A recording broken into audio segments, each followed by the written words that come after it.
আসসালামু আলাইকুম রহমতুল্লাহ। আশা করি আপনারা সবাই অনেক অনেক বেশি ভালো আছেন। আমিও ভালো আছি। এনভি হরর টিমের পক্ষ থেকে আপনাদের সবাইকে জানাই অনেক অভিনন্দন। আজকের গল্পটি পাঠিয়েছেন চট্টগ্রামের হালিশহর থেকে, যিনি আমাদেরকে নাম বলতে অনিচ্ছুক প্রকাশ করেছেন। তিনি এই মজার গল্পটির নাম রেখেছেন জিনের জিন্দির আগুন। তো চলুন আর কথা না বেরিয়ে আমরা গল্পের মধ্যে চলে যাই। চট্টগ্রামের হালিশহরের এক পুরানো এলাকা। পুরানো হলেও কিছু দালান বাড়ি এখনো দাঁড়িয়ে আছে 100 বছরের বেশি পুরনো ইতিহাসের সাক্ষী হয়ে। সে এলাকাতেই সরকারি অফিসে চাকরি পেয়ে রায়হান সাহেব উঠেছিলেন তার স্ত্রী রুবিনা ও 6 বছরের ছেলে রফিককে নিয়ে দোতলা বাসার নিচতলায়। বাড়িটি বহিরাগতদের কাছে পরিচিত ছিল। আলী সাহেবের বাড়ি, তিনার নামেই এই বাড়িটি। যদিও আলী সাহেবের পরিবার বহু বছর আগেই বিদেশ চলে গেছেন। প্রথম কিছুদিন বেশ স্বাভাবিকই ছিল, কিন্তু এক রাতে হঠাৎ আরিশ ঘুম থেকে কেঁদে উঠে বলল, মা মা। দেওয়ালে একটা লোক বসে কেমন যেন তাকিয়ে বলছে। রুবিনা হেসে উঠল। শিশুদের কল্পনা এমনই তো হয়। কিন্তু সমস্যা শুরু হয় পরের দিন রাতেই। আরিশ আবার ঘুম থেকে কেঁদে উঠে বলল, মা মা। আজ সে পাশে দাঁড়িয়ে আছে, কপালে তার আগুন। এবার একটু ভয় পেল রুবিনা, কিন্তু রায়হান সাহেব তার মনকে রাজি করতে পারেন না। তবে সেই রাতেই রুবিনা নিজের চোখে কিছু দেখলেন। রাত 3:20। রান্নাঘর থেকে অল্প অল্প আলো বেরোচ্ছে। লাইট বন্ধ, কিন্তু তবুও রান্নাঘর থেকে আলো বেরোচ্ছে। তিনি দরজার ফাঁক দিয়ে দেখলেন ফ্রিজের পাশে আরিশ দাঁড়িয়ে, চোখ দুটো একেবারে লাল, জ্বলন্ত কয়লার মতো। পরের রাতগুলোয় ঘরে আলোর ফ্ল্যাশ জ্বলে ওঠে। আয়নার সামনে গেলে ছায়া পড়ে না। বারান্দার পেছনে দেয়ালে ক্রমাগত শব্দ হয়। কেউ যেন দেয়ালে নখ দিয়ে আঁচড় কাটছে। রুবিনা তাসবিহ হাতে নিয়ে আয়াতুল কুরসি পড়া শুরু করলে শব্দ থেমে যায়। কিন্তু এক রাতে তিনি যখন কণ্ঠস্বর চড়িয়ে পড়া শুরু করলেন, তখন হঠাৎ রান্নাঘরের কাছের জিনিসগুলো নিজে নিজে ভেঙে পড়ে। সেই রাতে প্রথমবার ছেলেটি তার নিজের কণ্ঠে নয়, এক অদ্ভুত গম্ভীর কণ্ঠে বলে, থেমে যাও, তুমি থেমে যাও, এটা আমার ঘর। রায়হান সাহেবের পরে একজন হুজুরের সঙ্গে যোগাযোগ করলো, একজন বয়স্ক রুকিয়া বিশেষজ্ঞ, নাম মাওলানা মুয়াজ্জেম ফারুকি। তার গায়ে সবসময় আতরের গন্ধ, কিন্তু চোখে ছিল ভয়াবহ তীক্ষ্ণ দৃষ্টি। ঘরে প্রবেশ করেই তিনি থেমে যান বারান্দার সামনে। তার মাটিতে কপাল ঠেকিয়ে বলে, এই ঘরের মাটির নিচে কিছু আছে। এখানে কেউ আটকে রেখেছিল কাউকে জোর করে।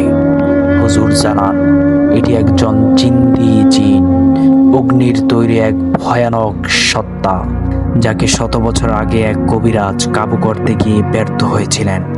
সেই কবিরাজ তাকে বেঁধে রাখতে গিয়ে ঘরের দেয়ালে বিশেষ চূড়া ও রক্ত দিয়ে এক অদ্ভুত নিদর্শন এঁকে দেন। কিন্তু তার মৃত্যু হলে জিন আবার ধীরে ধীরে মুক্তি হতে শুরু হয়। আরশকে সে নির্বাচন করেছে, কারণ শিশুদের ওপর তার দখল সহজ নয়। রুকিয়া শুরু হয় শুক্রবার রাতে। গভীর একটি রাত, নিস্তব্ধ নিস্তব্ধ সব, চারিদিকে অন্ধকার, কোনো শব্দ হচ্ছে না। পুরো ঘর ধূপ ধোয়ার গন্ধে ভরে যায়। মাওলানা আয়াতুল কুরসি পড়া শুরু করেন। লা ইলাহা। ঘরের বাতি জ্বলতে আর নিভতে থাকে, দেয়াল কেঁপে উঠতে থাকে। রান্নাঘর থেকে হঠাৎ আগুনের গন্ধ আসে, কিন্তু কোথাও কোনো আগুন নেই, কোনো আলো নেই।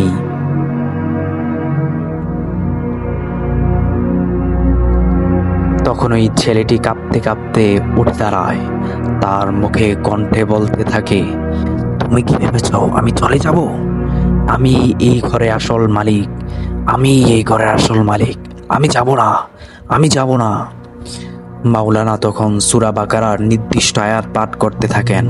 হঠাৎ এক কৌনা চৌচির হয়ে যায় দেয়ালের, আর সেখান থেকে বের হয় লালচে আলো। ধোঁয়ার মধ্যে ফুটে ওঠে এক অর্ধমানব, অর্ধ অগ্নি আকৃতির অবয়ব। তীব্র ঝড় শুরু হয় ঘরের মধ্যে, ঘরের ছাদ ফাটতে থাকে। মাওলানা তখন একটি রুকিয়া পানির পাত্র নিয়ে ঘরের চার কোণায় ছিটিয়ে দেন। সে পানির মধ্যে কালোজিরা, জাফরান ও নির্দিষ্ট দোয়া ছিল। জিন তখন চিৎকার করে বলে, আমাকে ডেকে এনেছিল তোদের এক পূর্বপুরুষ। আমার প্রতিশোধ নেওয়া শেষ হয় নাই। আমি যতক্ষণ পর্যন্ত তোদের প্রতিশোধ নিতে পারবো না, ততক্ষণ পর্যন্ত আমি যাব না। এই কথা শুনে রুবিয়া থমকে যায়। পরে জানা যায় তার দাদার দাদা ছিলেন এই কবিরাজ, যিনি এই জিনকে আটকে রাখতে চেয়েছিলেন। রুকিয়ার চূড়ান্ত ধাপ শুরু হয়। মাওলানা তার তসবিহ তুলে ধরে বলেন, হে আগুনের সৃষ্ট, যিনি তোমাকে সৃষ্টি করেছেন তিনি তোমাকে নিশ্চিহ্ন করতে পারেন।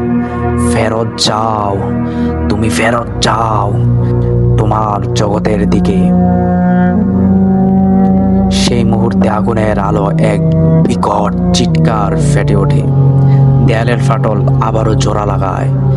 আরিশ মাটিতে পড়ে অজ্ঞান হয়ে যায়। সেই রাতের পর বাড়িটি আর স্বাভাবিক হয় না। প্রতিদিন আজানের সময় ঘরের বাতিগুলো ধীরে ধীরে নিভে যায় আর জ্বলে। আরিশ সুস্থ হয়ে ওঠে, তবে মাঝে মাঝে সে বলে, মা, মা, সে ফিরে আসবে কি? মা, মা, সে কি আর কোনোদিন ফিরে আসবে? লেখক বলতেছেন, জিনের জগৎ আমাদের সৃষ্টির বাইরে, কিন্তু কোরআনের আয়াত তাদের জন্য আগুনের শিকল।